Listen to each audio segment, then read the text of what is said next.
3 साल की उम्र, जब दुनिया एक रंग बिरंगा खेल होती है, जब शब्द अभी अधूरे होते हैं, उस उम्र में इंदौर की मासूम वियाना ने संथारा ले लिया, या यूं कहें उससे संथारा दिलवाया गया। धार्मिक परंपरा, गहरे विश्वास और एक मासूम जीवन के अंत की इस घटना में कई सवाल तैरते हैं। क्या 3 साल की बच्ची ये समझ सकती है कि मृत्यु क्या है? क्या कोई उसे ये निर्णय लेने का अधिकार दे सकता है, वो भी कानूनी व्यवस्था के बाहर? ये सिर्फ एक धार्मिक कथा नहीं है, ये एक कानूनी और नैतिक बहस भी है। एक रिपोर्ट देखिए। ये पूर्व जन्म के संस्कार उसके पिछले जन्म में कहीं बहुत अच्छे संस्कार वाली थी।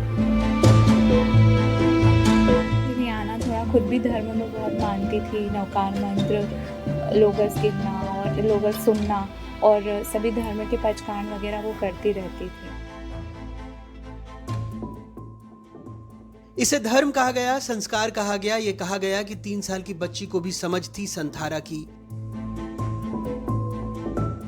वियाना के पिता पीयूष जैन और मां वर्षा जैन दोनों आईटी प्रोफेशनल हैं। बच्ची को ब्रेन ट्यूमर था। मुंबई के एक अस्पताल में उसका इलाज भी चल रहा था।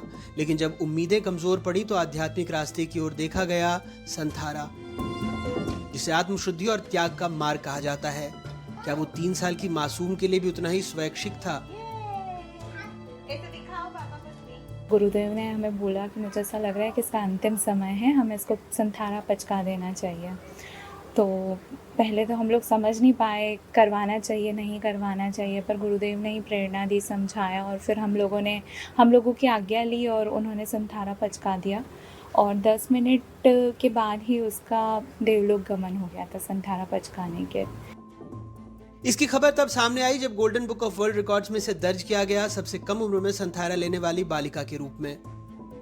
संथारा वैसे तो मान्य है, जैन धर्म में इसे मान्यता प्राप्त है और गवर्नमेंट द्वारा भी इस पर ऐसे कोई एक्शन नहीं लिया जाता है। चर्चा के दौरान गुरुदेव ने बोला कि शायद ही इसकी प्राण बच पाएंगे, तो हमें इसे संथारा करवा देना चाहिए। हमसे परमिशन ली, हमारे फैमिली मेम्बर्स सब मौजूद थे। पता नहीं कैसे हमने भी उस चीज़ को अप्रूव किया, क्योंकि गुरुदेव ने हमें समझाया कि उसका महत्व क्या है, पहले तो वो समझना ज़रूरी है, उसके बाद ही आप अप्रूव कर सकते हो उस चीज़ को। तो हमने समझा और फिर उस चीज़ को मान्य किया। बच्ची की बीमारी गंभीर थी, ये सबको पता था, पर क्या विकल्प सिर्फ मृत्यु था? संथारा, जो जैन धर्म में तपस्या का सर्वोच्च व्रत है, क्या वो 3 साल की उम्र में स्वैच्छिक कहा जा सकता है? जैन धर्म में संथारा को आत्मशुद्धि और मृत्यु को स्वीकार करने का एक आध्यात्मिक मार्ग माना गया। जब कोई व्यक्ति जीवन की पूर्णता को प्राप्त कर चुका होता है या फिर शरीर अब सहयोग नहीं करता, तब वो स्वेच्छा से संथारा का व्रत ले सकता है। इसे संलेखना भी कहा जाता है। ये एक धार्मिक संकल्प है जिसमें धीरे धीरे व्यक्ति अन्न, जल और सांसारिक मोह से विरक्त होता है। जैन धर्म ग्रंथों में स्पष्ट किया गया है कि मुश्किल हालात, बुढ़ापा या लाइलाज बीमारी के समय ही किसी को संथारा लेने की आज्ञा मिलती है, और ये अनुमति केवल धर्मगुरु ही दे सकते हैं। एक लंबे संवाद और आत्मचिंतन के बाद संथारा लेने वालों के चारों ओर धर्म ग्रंथों का पाठ, प्रवचन और आध्यात्मिक वातावरण तैयार किया जाता है। लोग आकर उसे आशीर्वाद देते हैं और जब वो प्राण त्याग करता है तो इसे समाधि मृत्यु कहा जाता है। लेकिन इस परंपरा के मूल में स्वैच्छिकता और पूर्ण चेतना का होना जरूरी माना गया है। तो क्या 3 साल की बच्ची ये निर्णय समझ और सहमति के साथ ले सकती है?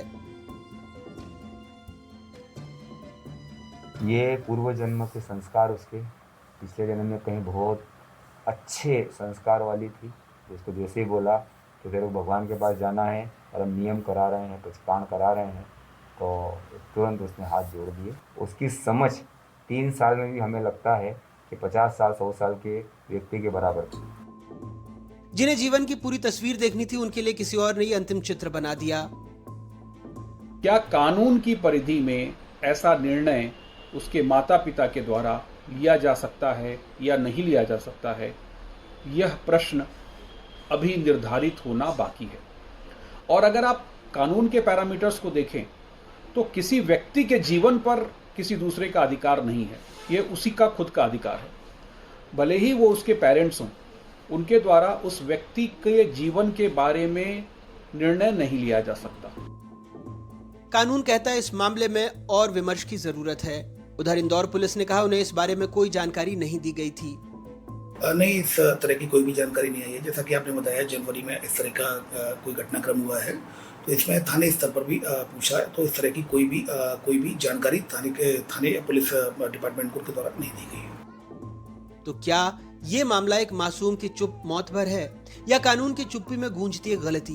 भारत में इच्छा मृत्यु यानी यूथनेशिया की अनुमति अब भी सीमित शर्तों के तहत दी जाती है, तो फिर क्या किसी धार्मिक प्रक्रिया के नाम पर यह छूट दी जा सकती है? और जब मामला 3 साल के बच्चे का हो जो खुद निर्णय नहीं ले सकता, तो ये सवाल और भी बड़ा हो जाता है। संथारा एक व्रत है, लेकिन जैन धर्म ग्रंथों में कहा गया है कि यह व्रत तप और चेतना के शिखर पर लिया जाता है। क्या एक मासूम चेतना के उस शिखर पर थी? क्या रिकॉर्ड बुक में दर्ज हो जाना जीवन से बड़ा है? और क्या हम इसे मृत्यु का उत्सव मानेंगे या न्याय का मौन शोक? भोपाल में अपने कैमरा सहयोगी रिजवान खान और तनुश्री देसाई के साथ अनुराग द्वारी, NDTV।